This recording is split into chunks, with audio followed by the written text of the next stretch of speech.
নৌকাডুবি। সমাজে তখন বাল্যবিবাহ, জাতপাত এবং বিধবা পুনর্বিবাহ নিয়ে প্রবল বিতর্ক চলছিল। সালটা ছিল 1906।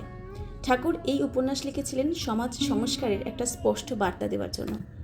স্বদেশী আন্দোলন। সাল 1916। রাজনীতি, প্রেম, নারী স্বাধীনতা আর জাতীয়তাবাদের দ্বন্দ্ব তিনি নিজে যেভাবে দেখেছিলেন তার একটা নিঃসংকোচ প্রতিফলন হলো ঘরে বাইরে উপন্যাস। নষ্টনীড়।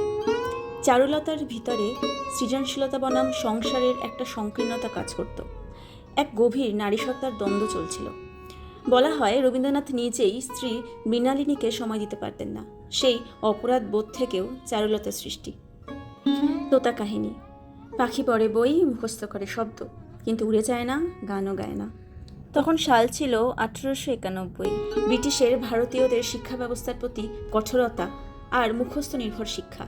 ঠাকুর নিজেই এই ব্যবস্থায় ভীষণ অসন্তুষ্ট ছিলেন এবং শিশুদের স্বাধীন চিন্তা ও শেখার অধিকার নিয়ে এই গল্প। ডাকঘর। প্রেক্ষাপট ছিল ঠাকুরের কন্যা মাধুরীলতা মারা যাওয়ার কিছু আগে বা পরে এই সময়কালে লেখা। মৃত্যুর মুখে দাঁড়িয়ে শিশু মুক্তির ও পরিত্রাণের ভাবনা থেকে এই নাটকটি সৃষ্টি। এই রবীন্দ্র জয়ন্তীতে তার সৃষ্টিগুলোকে চেষ্টা করেছি তোমাদের সামনে সুন্দরভাবে তুলে ধরার।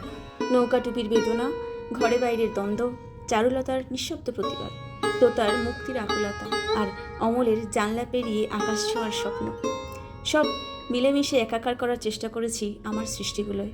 তোমরা অবশ্যই জানিও এই সেটগুলো কেমন লাগলো। রবীন্দ্র জয়ন্তীর আগে 5টি গয়না তোমাদের জন্য।